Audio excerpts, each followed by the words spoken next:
Welcome to the Deep Dive. Today, we're exploring something really fundamental, the high-stakes world of force structure management. Right, we're talking about these huge, multi-year decisions that literally shape the future Army, what it looks like, what kit it has, how it's organized, and, crucially, how it's funded. And we're asking the big questions, the ones Army senior leaders wrestle with constantly, like, are the choices we made years ago about the Army's size and mix still right for today's world? It changes so fast. Absolutely. And how much risk do you accept? Especially with the balance between the active component and the reserve components. And maybe the toughest one. When time and money are tight, and they always are, what capability do you have to give up to get a new one? Something always has to give. Those are the core dilemmas, yeah. They link the grand strategy all the way down to, specific unit authorizations. And the process for answering them, well, it needs both hard numbers and some pretty intense negotiation. So that's our focus today, this process. Exactly. We're diving into the system the Army uses to figure out and then officially document its organizational authorizations for the future force. It's called Total Army Analysis. Okay, so our mission today is kind of two-parter. First, let's unpack Total Army Analysis itself, the rules, the phases, how it actually works. And second, we need to connect that sort of deliberate, maybe even bureaucratic process to the bigger picture, the urgent need for continuous transformation that leaders like General Rainey are talking about. Yeah, that's a key point because, as we'll see, there's often a real tension between the need for that careful, structured process and the need for speed and adaptation. So Total Army Analysis, or TAA, what's the official definition we're working with? Well, the main source we're drawing from, the Department of Sustainment and Force Management publication, defines it as the big process that shapes the Army's future force structure. And it also informs the required strength, the number of people needed, based on current defense strategy. And they They actually call it the Super Bowl of force management, which, really highlights just how important it is. It's the main event, the big annual review of what capabilities the Army actually needs. Okay, the Super Bowl. So who are the refs? Who makes the final call? The ultimate decision makers are the Army senior leaders, the ASL, that's the top tier, the Secretary of the Army, the Undersecretary, the Chief of Staff, and the Vice Chief of Staff of the Army. So their approval is the final step in this whole cycle. That's right. They're the ones who sign off on the organizational authorizations. And once they approve it, that's what the Army commits resources to building. We've established it's the formal process, but functionally, what does Total Army Analysis do within the bigger picture of how the Army manages resources? At its core, Total Army Analysis is this iterative loop of looking at risks, benefits, and trade-offs. It determines the specific force structure right down to the type of unit and how it's composed for each upcoming program year. So it modifies what's already there. Exactly. It modifies the current structure, identifies the total requirements based on strategy, and then, critically, it becomes the justification for the resources needed to build that future force. And you mentioned it links to the resource allocation system. Yes, and this is really important, something the Department of Sustainment and Force Management source emphasizes. Total Army Analysis is the key decision process that shifts the Army from the planning phase into the programming phase of that big resource system, the one called Planning, Programming, Budgeting, and Execution, or PPBE. Okay, let's pause on that link to planning, programming, budgeting, and execution, because that's where the strategy really meets the budget spreadsheet, right? Precisely. The planning phase is basically figuring out what the nation needs the Army to be able to do, based on threats, national security strategy, all that high-level stuff. And Total Army Analysis takes those needs. It takes those sort of theoretical needs and runs them through the gauntlet, the quantitative models of Phase 1, the qualitative trade-offs in Phase 2, and the output, the approved force structure, that directly feeds the programming phase. Which is where they calculate the actual cost. Exactly. Programming is where the Army translates those approved structures into detailed cost estimates and resource requirements for the next few years, the Future Defense Plan. So without Total Army Analysis, you don't have a solid, resource-informed requirement to justify asking for budget money.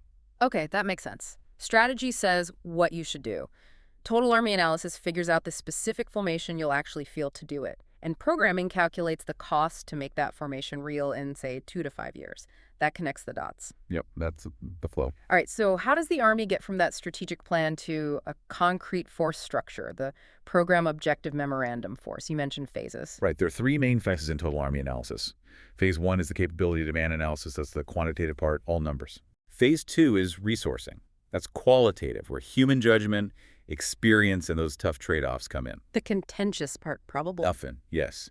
And then Phase 3 is the force synchronization review, which is all about making sure the changes actually happen smoothly in the real world. Let's tackle phase 1 first then, the quantitative analysis. This sounds like the science lab stage, trying to rely on data and models, not opinions. What's the maximum theoretical need? That's a good way to put it. Phase 1 aims to identify those force structure capability demands using rigorous quantitative methods, data, formulas, complex algorithms. Where does it start? It kicks off by reviewing all the guidance coming down from the Department of Defense and the joint community. That sets the analytical baseline, the specific scenarios and contingencies they have to plan against. And I know the analysis has to look at two very different parts of the Army, right? The operating force and the generating force. That's a really critical distinction, yeah. The operating force, that's where most of the warfighting capability discussion focuses. These are your deployable units, the combat arms, combat support, combat service support, the ones who actually conduct missions out in the world. How are their requirements figured out? Their requirements come from a few places. Forces directed by joint commanders, the existing structure they already have, and importantly, any newly designed or redesigned tables of organization and equipment. Those were like the blueprints for the fighting units. So the big challenge here must be figuring out how many of each type you need. You know, how many infantry brigades, how many division headquarters do we need if we have to, I don't know, fight in two places at once or handle multiple kinds of threats simultaneously? How does the analysis handle that? That's the job of the Center for Army Analysis. They run these extensive quantitative analyses using sophisticated computer models and simulations. They test the force against specific demanding scenarios. Like a worst-case scenario. Exactly. A key concept they use, which the Department of Sustainment and Force Management source highlights, is the simultaneity stack exercise. They simulate the Army's worst day. Imagine all potential adversaries causing trouble at the exact same time. The model helps decide how to best allocate forces or mitigate those simultaneous threats. The results show where capability trade-offs might make sense, at least on paper. Okay, but hang on. Those models, are they mostly based on traditional large-scale combat? How does this quantitative approach handle things like hybrid warfare or gray zone competition? Those don't always fit neatly into battlefield simulations. Does the source give any clues? That's a really sharp question, and it points to how this phase has to constantly evolve. While the core models might have roots in traditional combat scenarios, the inputs, the scenarios themselves, are always being updated. So the simultaneity stack isn't just tanks versus tanks anymore. Right. It now has to incorporate the need for persistent engagement, forces needed for ongoing competition in cyberspace information environments. So the model has to account for forces that are essentially always on, not just deployed for a big kinetic fight. So it's about capacity for global competition, not just the big war. Exactly. It shifts the focus to determining capability trade-offs needed right now for that continuous competition, alongside planning for potential large-scale conflict. It makes the calculation much more complex. Okay, so let's get into the engine room of phase 1. I understand there are 4 specific analytical models that are really central to this whole quantitative piece. Yes, these models are the technical backbone. They translate that high-level strategic guidance into concrete logistical and rotational requirements. They work together. What's the first one? The first is the Joint Integrated Contingency Model, JICM. Think of it as a huge, detailed war game simulation. What does it predict? It tries to predict the outcomes of different combat scenarios, how long a conflict might last, potential casualties, equipment losses, and really importantly, ammunition usage rates. That's vital because it tells planners what support is needed and how much of it.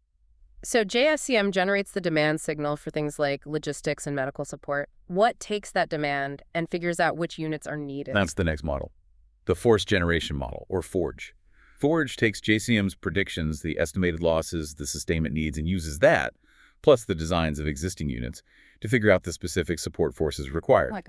Like sustainment brigades, engineering battalions, field hospitals, maintenance companies. It turns a predicted casualty number or equipment loss rate into a requirement for, say, 3 specific medical units or 2 maintenance companies. It makes the deployment and sustainment planning much more concrete. Okay, makes sense. But units can't stay deployed forever. There's rotation. How is that calculated? That brings us to the third model, which has a great name: modeling Army rotations at home or not, or marathon. Marathon, okay. It takes the operational tempo and support requirements from Forge and calculates the rotational demand. Basically, how often units need to cycle in and out of deployment to stay effective and maintain readiness, based on official Army and Department of Defense policies about deployment lengths and time at home. So it prevents burning out the force. That's the goal, ensuring there's enough dwell time. All right, one last piece. We figured out what units are needed, how to sport them, how to rotate them, but can they actually get to the fight? Good point. That's the fourth model, the Early Deployer Time-Phased Force Deployment Data Analysis, or EDTA. EDTA, what does it do? It looks at the deployment schedules that come out of the different combatant command war plans. Its main job is to check if deploying the required units and resources over time is actually feasible given real-world strategic mobility limitations. Things like port capacity, airlift, sea lift availability. Exactly. Ships, planes, trains, port throughput. EDTA stress tests the plan against those logistical realities to make sure the deployment schedules are achievable, not just theoretical. So these four models work together in a sequence. Precisely. It's a cascade.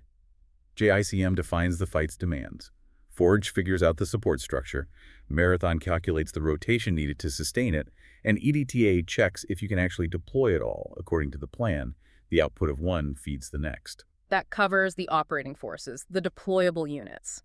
But what about the other part, the generating force? The schools, the training centers, the installations, the commands that support the operators, how are they analyzed? They aren't fighting simulated battles. Right, their analysis is totally different. The generating force is evaluated based on existing requirements, things mandated by law or needed to perform specific functions, and any proposed changes to those requirements.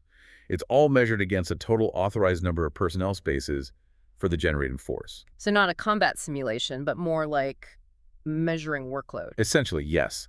They're assessed based on the workload needed to generate and sustain the operating force. Recruiting, training, equipping, mobilizing, managing installations, developing doctrine, etc. How do they decide on changes then, if not through models like JICM? They use a formal review board process. Experts from the Army staff and relevant commands get together. They review, score, and rank proposed changes submitted through something called Change Management Plans, or CMPs. Change management plans, tell me more about those. These plans are the formal way to propose modifications to existing generating force structures, their tables of distribution and allowances, or TDAs. The review board basically votes on these proposed changes, prioritizing them based on how critical the need is and whether resources might be available. It creates a rank list of desired changes.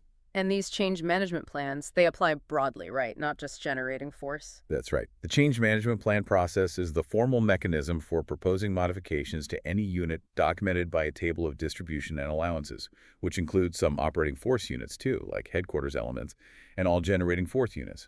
It's the way to request structural changes. Are there different levels of change? Yes. The Department of Sustainment and Force Management source outlines 3 categories. Category 1 is for minor tweaks, internal stuff that doesn't really impact overall resources. Category 2 allows commands to reorganize internally a bit, maybe find efficiencies. But Category 3 is the big one. Category 3 is for significant changes. Things like identifying a whole new requirement, creating a new type of unit or mission, or making major structural adjustments. These require a much deeper review and approval from senior leaders because they usually have major resource implications. Like creating a new cyber brigade or fundamentally changing how a major command is structured. Exactly. Those kinds of big moves need thorough justification and high-level buy-in before they can even be considered for funding in Phase 2. So Phase 1 wraps up by modeling the worst day, figuring out the maximum theoretical need for the operating force, and vetting proposed changes for the generating force through these change management plans.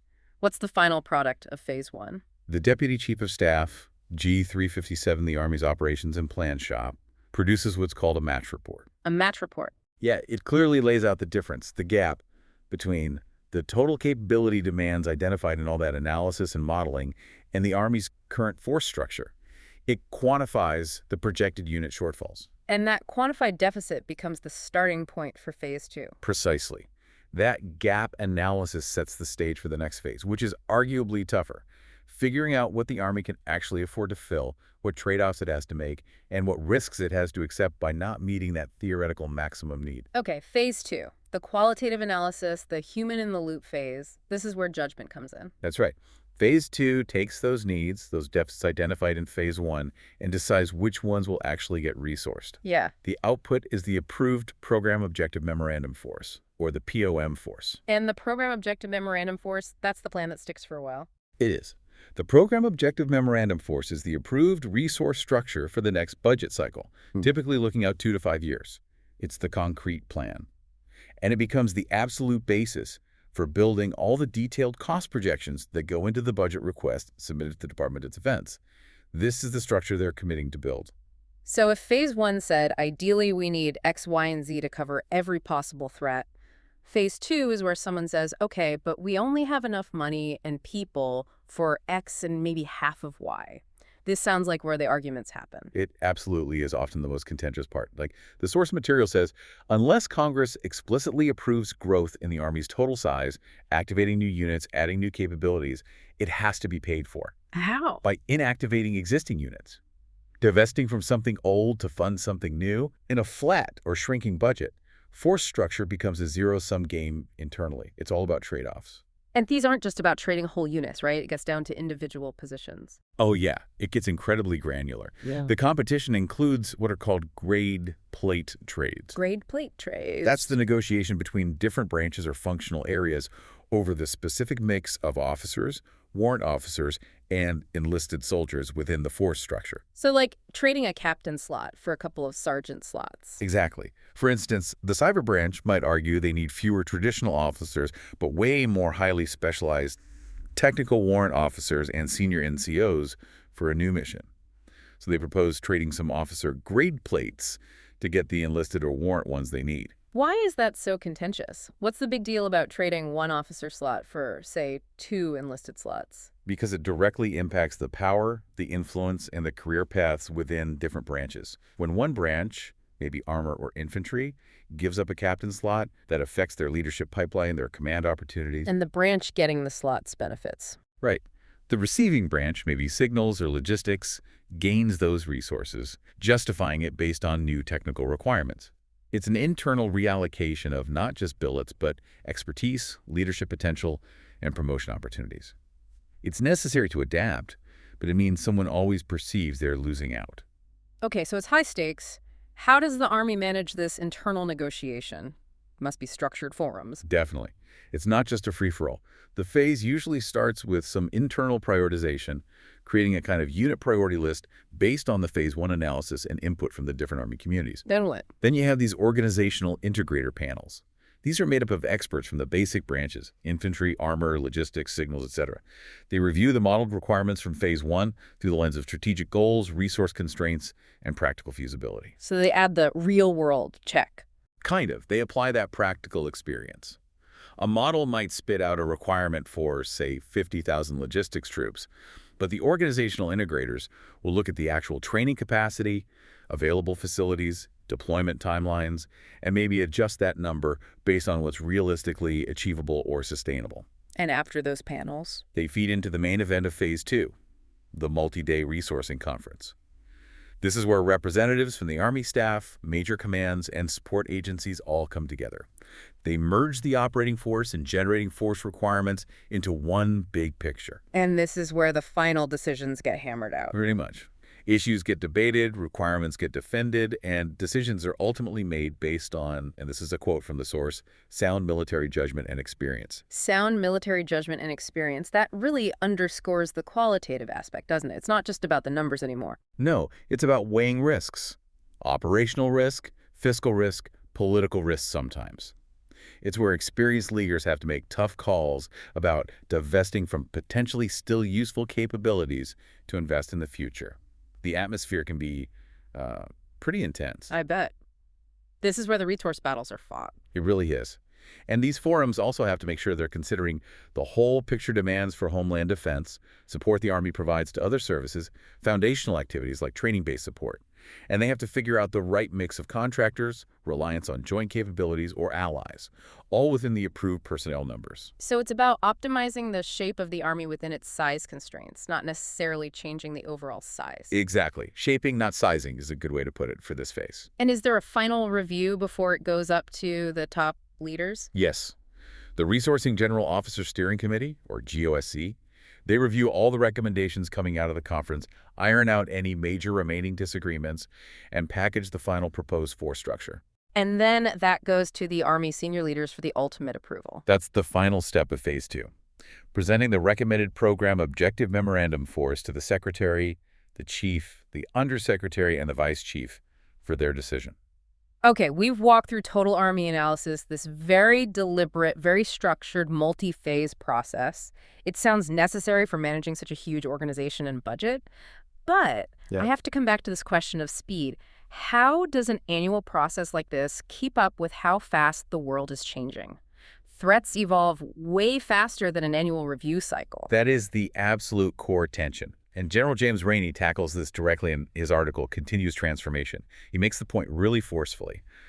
The fight for advantage is happening now, and technology, both military and civilian, is changing faster than anything we've seen since maybe the run-up to World War II. And the consequences of not keeping up are severe.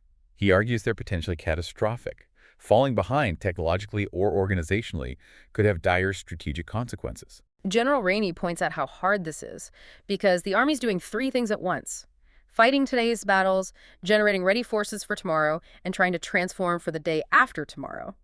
He breaks down transformation into 3 time horizons, right? He does, and emphasizes they're interconnected. Decisions in one time frame impact the others. Yeah. First, there's transformation in contact.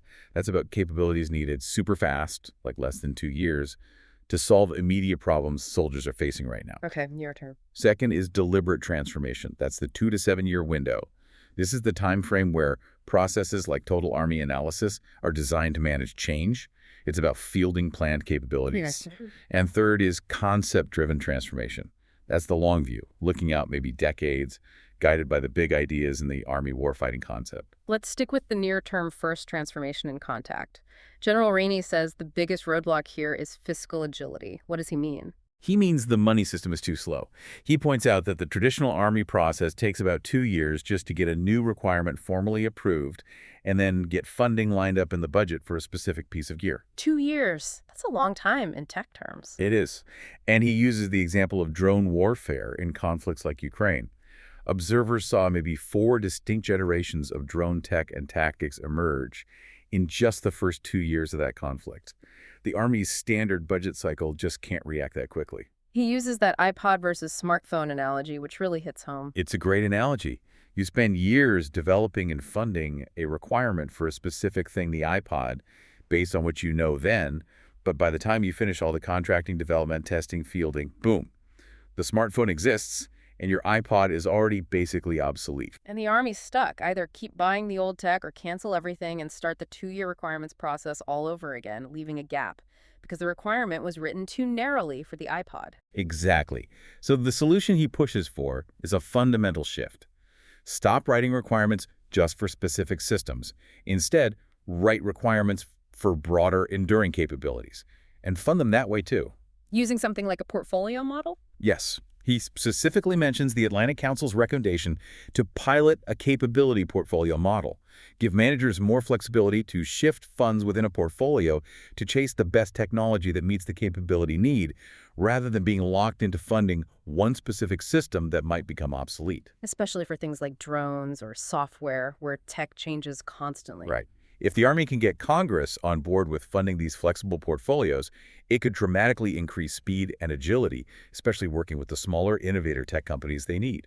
Okay, now let's shift to that middle ground, deliberate transformation, the 2 to 7 year horizon that total Army analysis governs. Here, General Rainey insists the focus absolutely has to be on formations. Why that emphasis? Because, as he puts it, equipment doesn't fight, formations do. A tank is just metal until you put it in a unit with trained soldiers, leaders, doctrine, sustainment, the whole package. Capability comes from that integrated formation. So the Army buys equipment but fights formations. That's the key distinction. Transformation efforts have to be formation-based. They need to account for all the pieces: doctrine, organization, training, material, leadership and education, personnel, facilities, and policy. The whole DOTMLPFP spectrum. We always hear about the cost of the M, the material, the tank, or the helicopter, but maybe not enough about the F, the facilities, or the T, the training. And that's a huge point General Rainey makes. The Army needs to get much better at showing senior leaders the fully burdened costs of a new formation much earlier in the process, like during total Army analysis. Fully burdened cost, meaning everything. Everything, not just buying the gear. If you're fielding a new type of vehicle, like mobile protected firepower, you also need potentially new maintenance bays, maybe new barracks, specialized simulators, updated training manuals, new personnel skill identifiers.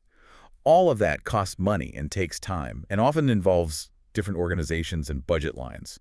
And if those other costs aren't identified and funded up front along with the equipment? The equipment might show up on a flat car, but the unit can't actually form, train, or deploy because the facilities aren't ready, or the instructors aren't trained, or the personnel slots aren't authorized.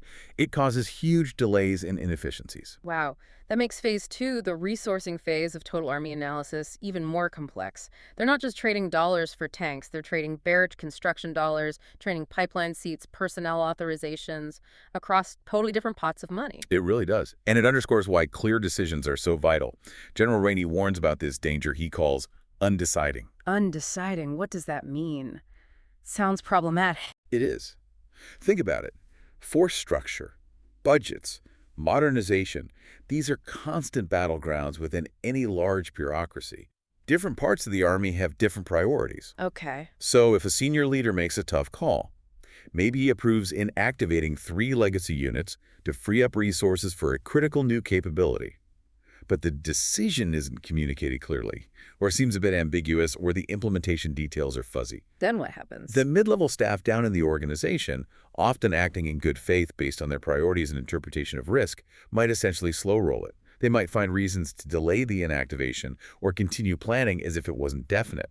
They effectively undecide the senior leader's decision through inertia, interpretation, or inaction. Resulting in huge delays and refighting battles already won at the top. Exactly. It wastes incredible amounts of time and effort. It highlights why the output of total Army analysis needs to be unambiguous, documented directives. Which perfectly links the need for speed and agility with the need for clear bureaucratic process and documentation. Okay, let's look at the long view. Concept-driven transformation. What's guiding that? The main guide here is the Army warfighting concept, which is still emerging but provides that long-term vision, maybe out to 2040 or beyond. It's the North Star that's supposed to align all the transformation efforts across the near, mid, and long term. And General Rainey offers a theory of victory for this long-term vision. He outlines 3 key parts. First, sustain and build on the Army's enduring advantages, particularly its people and its mastery of combined arms operations. Second, get much faster at integrating new technology and adapting organizationally than any adversary can. Become institutionally agile. And Third, significantly boost endurance. That means having the capacity both in the force itself and in the supporting industrial base to sustain operations through long, drawn-out conflicts. And the ultimate vision for the force itself under this concept seems to be these human-machine integrated formations. That's the goal, yes. Bringing robotic and autonomous systems right into formations alongside soldiers. Not to replace humans, but to work with them. With a specific goal in mind. A very clear goal. Always having robots, not soldiers, make first contact with the enemy. The idea is to use machines for the dull, dirty, and especially the dangerous tasks, offloading risk. So soldiers can focus on the things only humans can do well. Making complex, values-based decisions under pressure, understanding context, accepting prudent risk, and exercising leadership, the art of command. Let the robots take the first hit. And this isn't a wait for the perfect system approach, right? It's iterative. Absolutely not. The mantra is, think big, start small, go fast, field capabilities in small batches. Get version 1.0 out to an operational unit now for feedback. While working on the next versions. Simultaneously. Maybe version 2.0 is being tested at a combat training center, and version 3.0 is still in lab experimentation. You create this constant cycle of fielding, feedback, improvement. And critically, it lets you identify and discard bad ideas or dead-end technologies quickly instead of getting locked into them for years. That iterative approach is key to beating the slow acquisition cycle. Okay, so General Rainey's vision emphasizes speed, agility, iterative development. But eventually, those changes, especially the ones from deliberate transformation, have to be formally locked down and synchronized. Which brings us back to the formal process, back to phase 3 of total army analysis, the force synchronization review. Exactly. Phase 3 is all about making the approved plan actually happen in an orderly way. It's about integration and synchronization. You can't just flip a switch and activate 50 new units and deactivate 50 old ones overnight. There'd be chaos. Right. Readiness would plummet. So phase 3 focuses on sequencing and coordinating all the changes approved in the Program Objective Memorandum Force to minimize disruption and readiness problems during the transition. Making sure all those fully burdened cost elements arrive at the same time. Personnel, equipment, facilities, training. That's precisely it. The Deputy Chief of Staff, G357, directs the different force integration functional area owners, the people responsible for personnel, logistics, facilities, training, etc., to synchronize manning, equipping, training, and stationing events. What's the goal? The goal is to ensure that any unit undergoing a major change activation, inactivation, conversion to a new design, reaches an acceptable level of readiness by the date it's supposed to be official, its effective date. Can you give an example? Sure, maybe a new drone company is approved.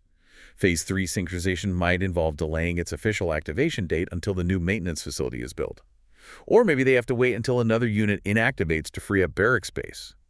Or perhaps they need to wait until the factory ramps up production of the specific drone model, or until the schoolhouse graduates enough certified operators and maintainers. So synchronization prevents having hollow units on the books, units that exist on paper but lack the people, gear, or facilities to actually function. Exactly. It prevents wasting resources and ensures changes contribute positively to readiness rather than detracting from it. Once all that synchronization work is done and the final plan is blessed by the Army's senior leaders, how do these decisions get formally communicated out to the entire Army? The key document here is the Army Structure Memorandum, or ARSTRIAC.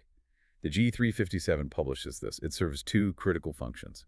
It officially announces all the approved total Army analysis decisions, and it becomes the official historical record of the Army's force structure for that particular year. And it's not just a high-level overview, right? To avoid that undeciding problem, it must be specific. Extremely specific. The Army Structure Memorandum is a directive document. It details the force structure changes right down to the table of organization and equipment level that defines the unit type and its internal design, and even down to the Unit Identification Code, or UIC, level. The Unit Identification Code identifies a specific individual unit. Yes.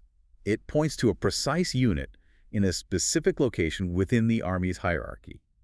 So the Army Structure Memorandum tells everyone exactly which units are changing, how they're changing, and when. It formally codifies that Program Objective Memorandum force structure. It defines what the force will look like. The Program Objective Memorandum document itself is what asks for the money to build it.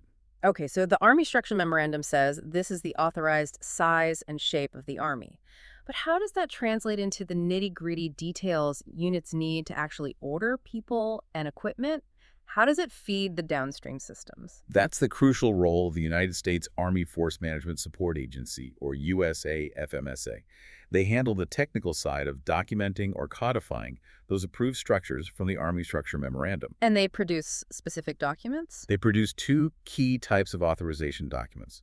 These are the documents that actually allow commands to requisition personnel and equipment through the Army's various systems. Let's break those down. What's the first one for the fighting forces? That's the Modification Table of Organization and Equipment, or MTOE. This document details the specific authorized personnel and equipment for a particular deployable operating force unit, identified by its UIC. And it modifies the basic design. Exactly. The Table of Organization and Equipment, the TOE, is the doctrinal template, the pure requirement. The MTOE modifies that template based on the actual resources the Army decided to allocate in total Army analysis. It shows the authorized and, importantly, resourced quantities. So if the TOE says a company needs 10 trucks, but the MTOE only lists 8, then 8 is the funded authorization for that specific unit. That's its wartime capacity as approved. Okay, that's the MTOE for operating forces. What about the generating force, the support structure? For them, the key document is the Table of Distribution and Allowances, or TDA. This authorizes the personnel, both military and civilian, for generating force organizations like headquarters, schools, depots, installations. And it's different from an MTOE because... Yeah. Unlike MTOEs, which are based on a unit's warfighting mission, TDAs are primarily workload-driven. The number of people authorized on a TDA is supposed to reflect the actual amount of work required for that organization's sustained administrative, training, logistical, or support functions. And these MTOEs and TDAs are generated for every single unit. Down to the specific unit identification code level, yes. They become the authoritative documents that allow organizations to put demands into the Army's personnel, equipment, and facility management systems. It sounds like a massive documentation effort. Is there one final check after the Army's structure memorandum is out and these draft documents are created? Yes, there's a final annual process called a command plan, or CPLN. Its purpose is to formally lock down the documented structure and catch any last-minute discrepancies or issues between the approved plan and the reality on the ground. How does it work? It kicks off after the G357 issues final guidance based on the approved Army Structure Memorandum. Then, the United States Army Force Management Support Agency pushes out the draft MTOEs and TDAs to all the commands and Army staff sections for one last review. A chance to flag errors. Exactly. It's the final opportunity for commands to scrub the documents and identify any disconnects or problems before they're finalized.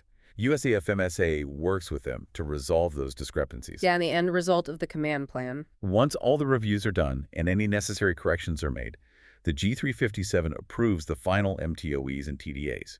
At that point, those documents become the official legal authorization.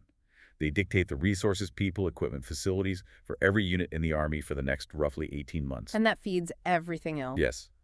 That final approved set of documentation creates a new master force file, which is the definitive database feeding all the downstream Army management and resourcing systems. It closes the loop on that year's cycle right up until the next total Army analysis process kicks off again. Wow. Okay, so this deep dive really shows total Army analysis as this incredibly intricate, multi-stage machine.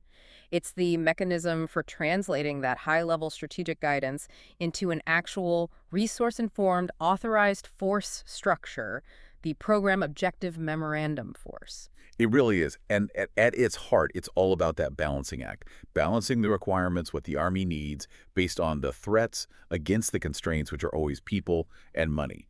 It's about carefully evolving what you already have towards what you need in the future. You can't just rebuild the whole Army every year. And that core tension we talked about is just fascinating. On one hand, you have General Rainey pushing for speed, agility, iteration, writing requirements for broad capabilities. Get version 1.0 out the door now. Right. Adapt or die, essentially. But on the other hand, you have the absolute necessity of this deliberate, documented total Army analysis process. You need those clear, unambiguous, fully costed decisions coming out of it to actually manage the resources over a multi-year budget cycle and synchronize everything. It's the fundamental challenge of managing such a massive, complex organization in a dangerous world. You have to be fast enough to stay relevant, avoid that iPod trap, but you also have to be deliberate and synchronized enough to ensure the changes are actually implemented effectively and the force remains ready. Fail on speed, you might lose the next fight. Fail on synchronization. You field units that look good on paper but can't actually deploy or function. It's a constant tightrope walk. So let's leave our listeners with this final thought to chew on. The Army, like any large institution, is always going to be evolving, always constrained by budgets and strategy.